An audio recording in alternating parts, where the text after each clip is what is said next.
You know what? The roguelite thing is one of those topics that just autistically bugs me, because roguelite as a term was created as a compromise, okay? There were games like Binding of Isaac, Spelunky, these games that were in no way at all roguelikes, not even a little bit similar, but they had permadeath, and so people started calling them roguelikes. And then people started saying, like, yo, this doesn't make any fucking sense, they're not roguelikes.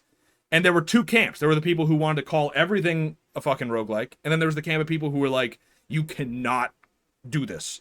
And then the compromise was that we're going to call them all roguelites. And nobody's happy about that.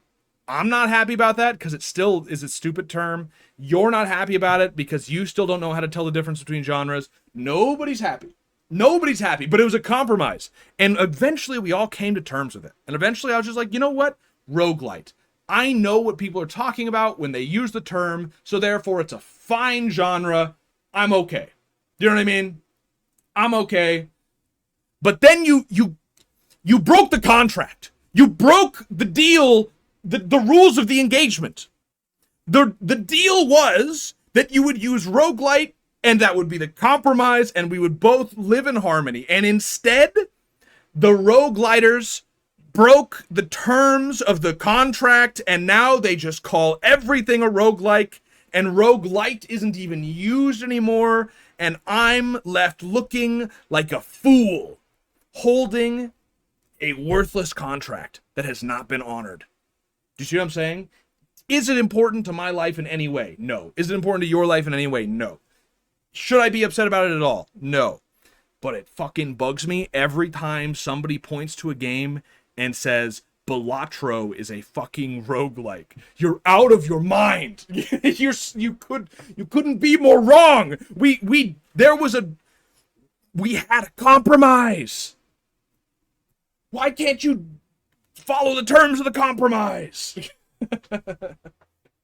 Classical roguelikes are actual peak games. That's what I'm saying. Yes.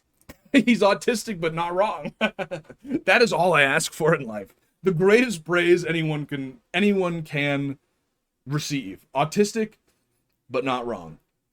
Why can't you just follow the Missouri Compromise? Is that real? Because the fucking Berlin interpretation is so fucking stupid.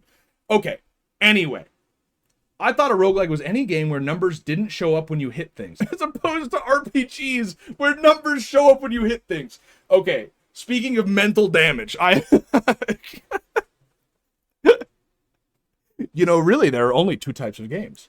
There are roguelikes, where you don't have numbers when you hit things, and then there are RPGs when you have numbers when you hit things. That's crazy. Mario Odyssey is a roguelike, but Persona 5 is an RPG, right?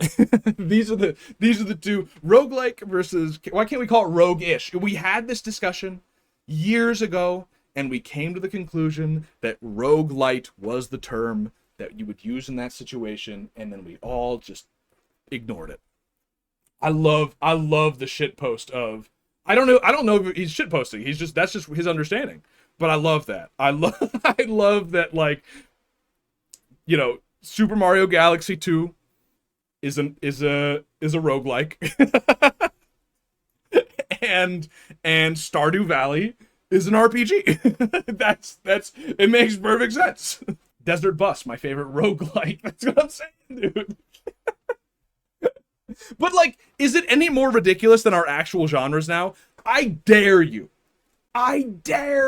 to define for me what an RPG is.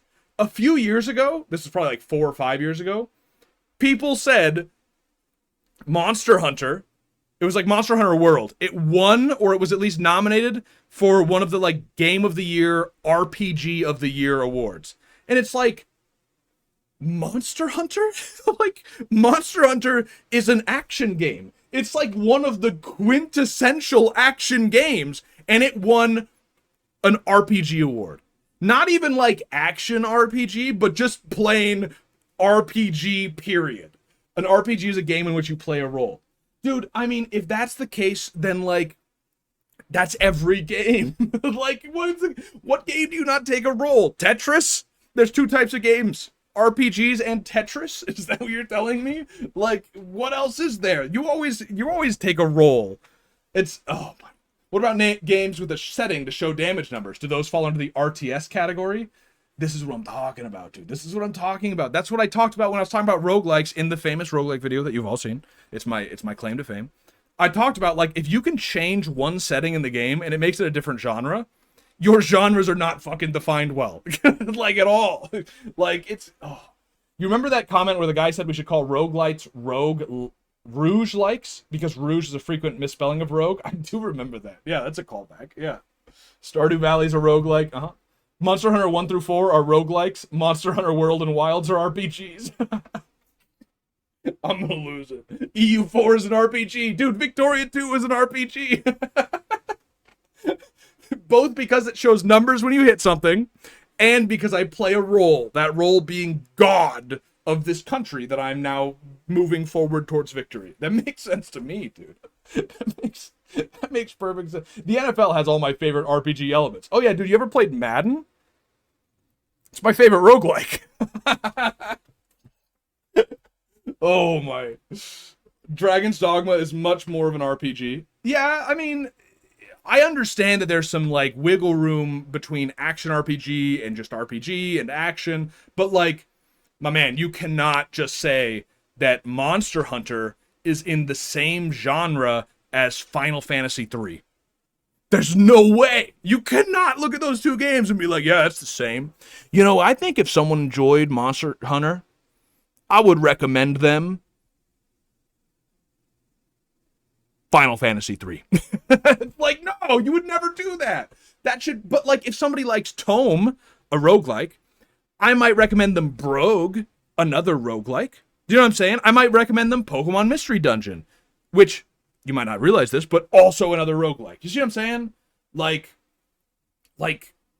there's important, that's the point of having genres, is so you can, the first genre, like, ever created was Doom-likes. We don't call them that anymore, they're just FPSs, or boomer shooters nowadays. But, like, it was just Doom-likes, right? And the genre existed so that you played so much fucking Doom that you were just like, man, I want more of this. What else is there? Oh, you play Wolfenstein. That's a great Doom-like. You know what I mean? Like, that makes sense. People naming games without any permadeath as a roguelike. Shake my head. Permadeath is not important. Permadeath is actually not important to the definition. Is it often found? Dude, just watch the video. I will talk about this for the rest of time.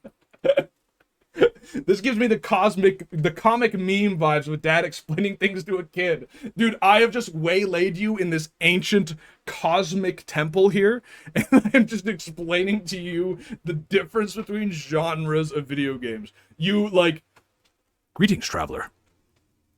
You know what I mean? Like, you've just wandered into this place, and I am stuck here. You know, when you're a marble statue, forced not to move throughout the world, what do you do with your time other than autistic semantics? You know what I mean? Are we talking about the NES or DS version of Final Fantasy III? We have to make distinctions here. Are they different genres? Is one a roguelike and one's an RPG? Honestly, I guess I'm talking about the DS version because that's the one I played. To be honest about it, I guess I'm talking about the DS version of Final Fantasy III. Solitaire, the hard code roguelike role-playing game. I need to go back and watch the roguelike video again. Somebody said there needs to be a part 2. I think maybe they're right. You know what I mean? I think, where do we even start defining RPG? It seems like every game has RPG elements now. I mean, RPG that would be the sequel to the roguelike video. I don't know if I have a good answer to RPG. I think the definition of RPG is like that famous definition of pornography. I don't know how to define it, but I know it when I see it. Roguelike is such an overused term, like action-adventure games. We need a roguelike comeback.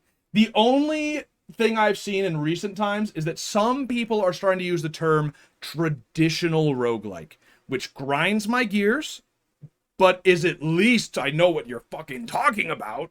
Do you know what I mean? Like, it's, ugh. But why did I get... Roguelites was the compromise. You were supposed to have the compromise name, not us. That wasn't the deal. Roguelikes weren't supposed to lose their name. That's not how this was supposed to go. Can you imagine if we just started calling hip-hop songs classical, and then classical had to rebrand itself to traditional classical music? That's crazy. You can't steal the name. We were here first. Oh, have a dedicated background for every time you have to hold a roguelike lecture. It might be this. It might be this. I can put a whiteboard up. Could somebody bring a whiteboard? I can't get one. Could you, like, Uber Eats me a whiteboard here? Pokemon is an RPG. Pokemon is definitely an RPG. Pokemon is actually an RPG. There's no doubt. It's not a roguelike. Pokemon has a blank slate protagonist, so maybe Pokemon is a true RPG. No, but dude, if you have to have a blank slate protagonist, does that mean Planescape Torment isn't an RPG? That's crazy. That's crazy. Then again, it doesn't show numbers, so maybe it's a roguelike. Doesn't it show numbers? I don't think it does. Yeah, I'm a fan of first-class, traditional, non-enlightened, super roguelike. That's too much, dude. That's too much.